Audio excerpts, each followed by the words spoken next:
أعوذ بالله من الشيطان الرجيم.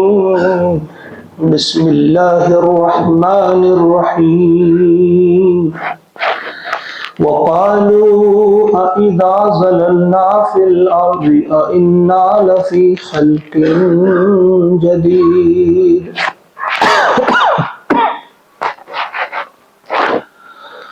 بل هم بلقاء ربهم كافرون. صدق اللہ العظیم.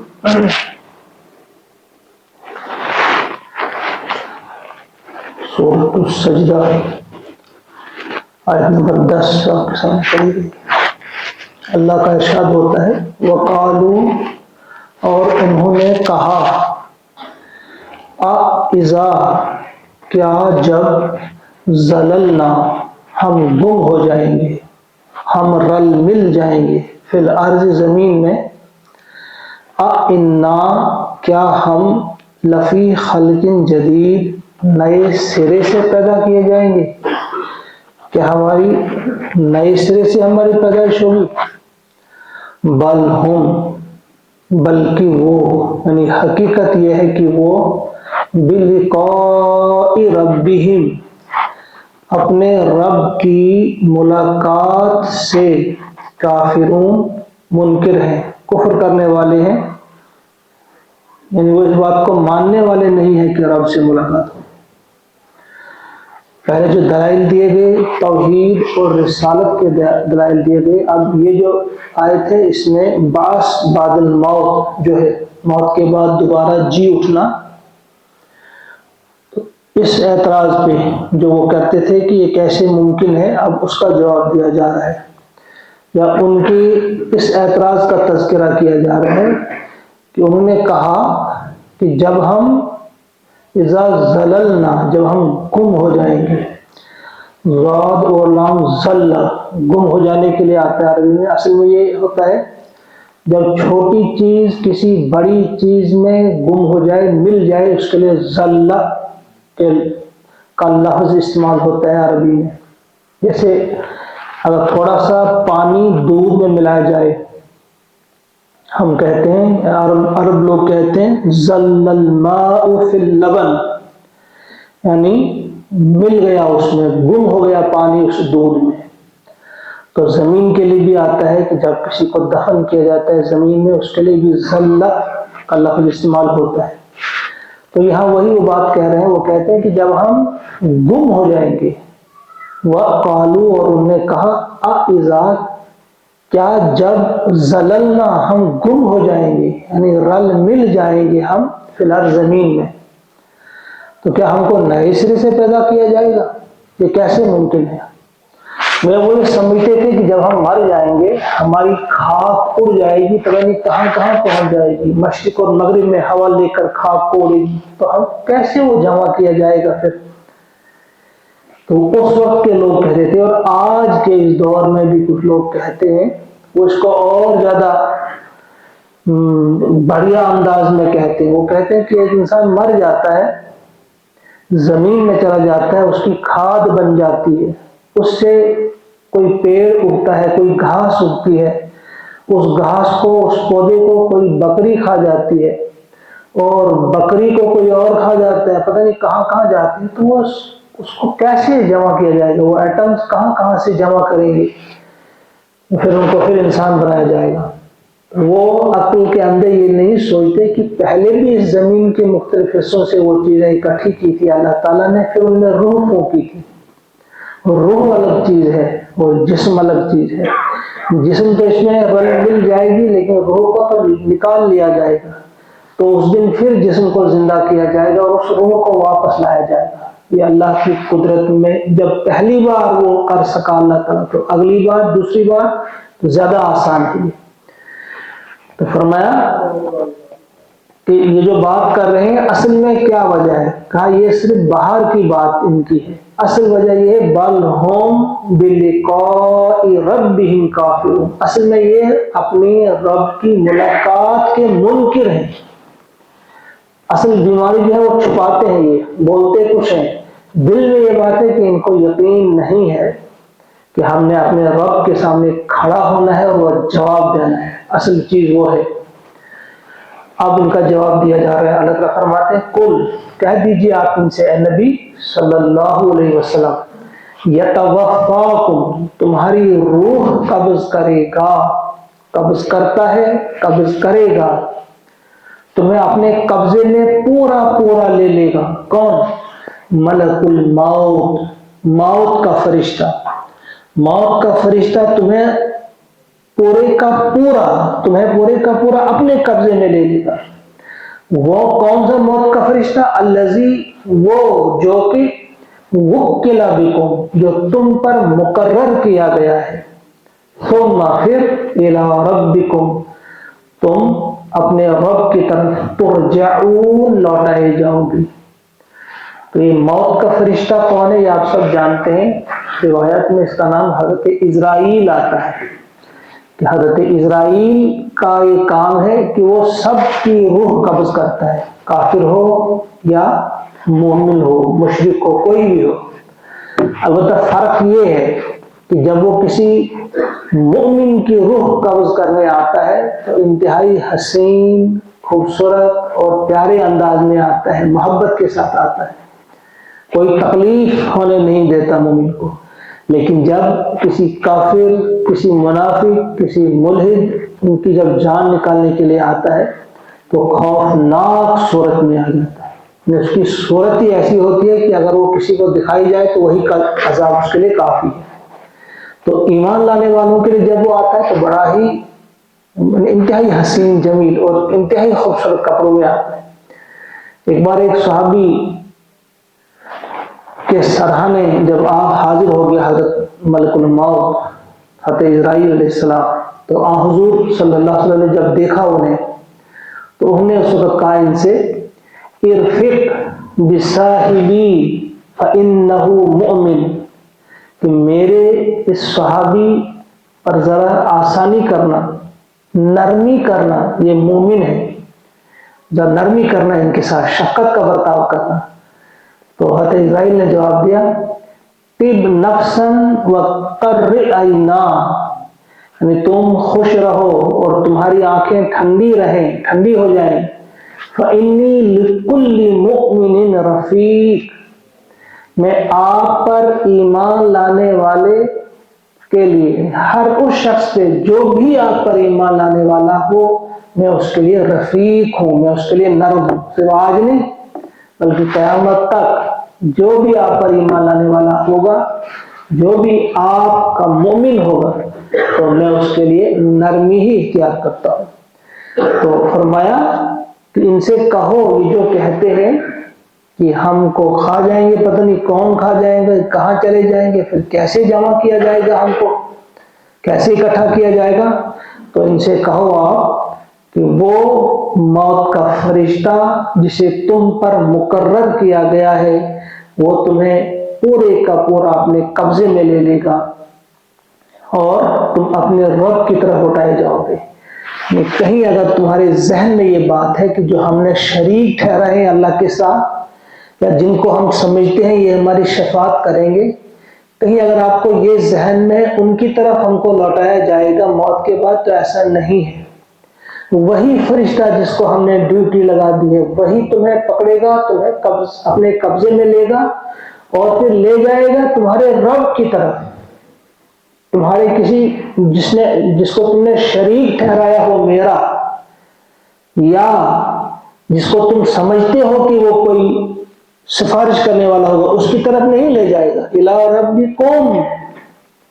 یعنی اگر یہاں تم نے میری بات سنی تو تمہارا ہی فائدہ ہے، میرے ہی پاس آنا ہے، تم کہیں اور نہیں جانا ہے، تم لوٹائے جاؤ گے میری ہی طرف۔ وَلَوْ تَرَىٰ، اس کے بعد فرمایا جا رہا ہے کہ آج جو اکڑتے ہیں، اینٹتے ہیں، بڑے متکبر بنے ہیں،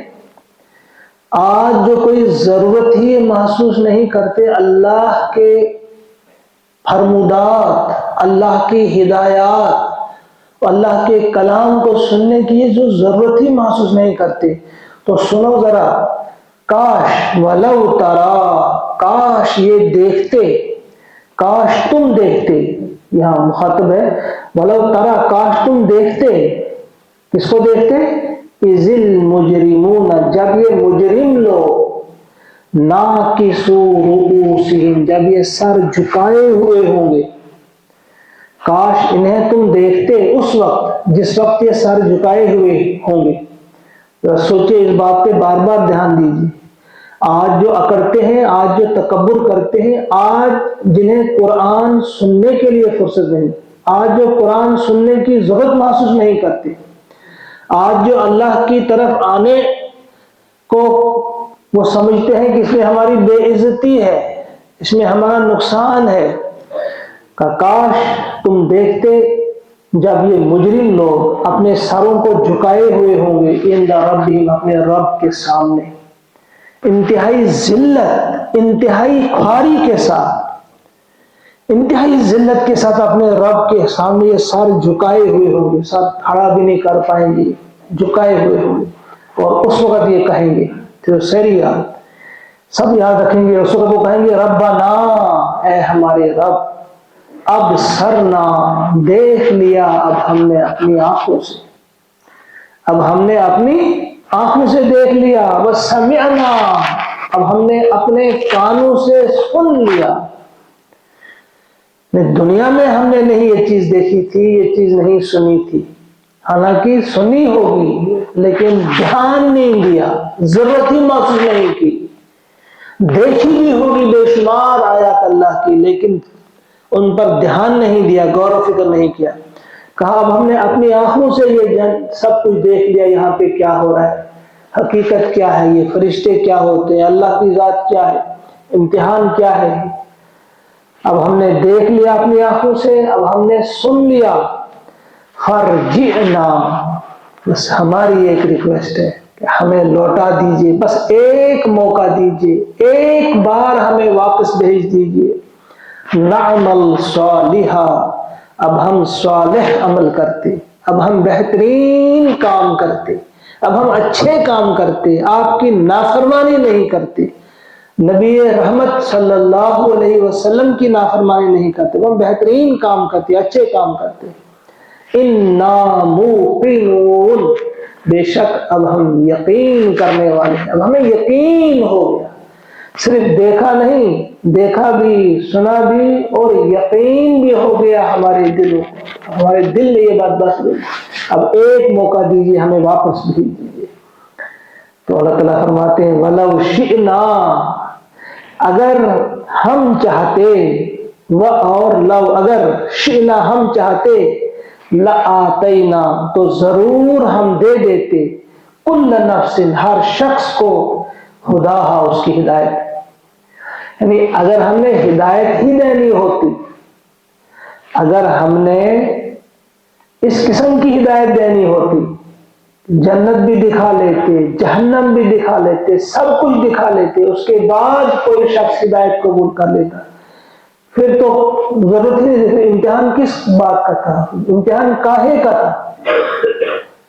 امتحان ہی اسی بات کا تھا کہ ان کو دکھائی نہ جائے یہ جنت، ان کو دکھائی نہ جائے جہنم، اس کے بغیر ہی وہ ایمان لے آئے، فرمایا اگر ہم چاہتے تو ہم ہر شخص کو اس کی ہدایت دیتے، اگر ہماری چوائس یہ ہوتی، ہماری یہ خواہش ہوتی کہ ہمیں ہدایت دینی ہے، مجبور کرنا ہے، کوئی چاہے یا نہ چاہے ہم اسے ہدایت دے دے، کوئی چاہے یا نہ چاہے ہم اسے گمراہ کر دے، نہیں، ہمارا یہ طریقہ نہیں ہے، نہ ہم زبردستی کسی کو ہدایت دیتے، نہ ہم زبردستی کسی کو گمراہ کر دیتے، بلکہ ہم سامنے رکھتے ہیں حق بھی اور باطل بھی، سیدھا راستہ بھی کھول کے رکھتے ہیں اور غلط راستے بھی رکھتے ہیں کھول کے، اب اس کو عقل دی ہے کہ اپنی عقل سے یہ کام لے کر سیدھے راستے کو قبول کریں، انا ہدیناہ السبیل اما شاکرا و اما کفورا، پھر اس کو اپنی مرضی ہے شاکر بنے یا کافر بنے، ایک جگہ فرمایا اب یہ مومن ہو جائے یا کافر ہو جائے، فمن شاء فلیؤمن ومن شاء فلیکفر، ہم نے بتا دیا یہ ہے حق، یہ ہے سچا اور سیدھا راستہ، یہ ہے اللہ کی خوشنودی کا راستہ،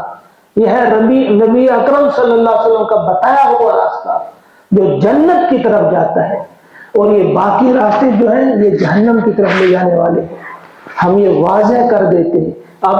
ہر شخص کو اپنی مرضی ہے کہ وہ ایمان لے آتا ہے، مومن بنتا ہے یا کافر بنتا ہے، وہ شاکر بنتا ہے یا کافر بنتا ہے، یہ اس کی اپنی مرضی ہے. ہمارا یہ کام نہیں کہ ہم زبردستی کسی کو راستے پہ چلائیں. وَلَوْ شِئْنَا لَآتَيْنَا كُلَّ نَفْسٍ هُدَاهَا، اگر ہم چاہتے تو ہر شخص کو ہدایت دے دیتے، لیکن ہمارا یہ طریقہ نہیں ہے. اس طرح سے تو بے شمار فرشتے ہمارے سامنے سجود ہوتے رہتے ہیں. بے شمار فرشتے ہیں. انسان کو بنایا اس لیے بنایا کہ اسے عقل دی اور اسے ارادے کی آزادی دی، اختیار دیا ہم نے اسے کون سا راستہ اختیار کرنا ہے. وَلَكِنْ حَقَّ الْقَوْلُ مِنِّي، لیکن میری بات ثابت ہو چکی. اس کون سی بات؟ لَأَمْلَأَنَّ جَهَنَّمَ، کہ میں ضرور بھر دوں گا جہنم کو، من الجنة والناس، جنوں اور لوگوں سے. یعنی جو نافرمان جن ہوں گے اور نافرمان انسان ہوں گے ان سے میں بھر دوں گا، اجمعین، اکٹھے، ان سب کو اکٹھے میں جہنم میں بھر دوں گا.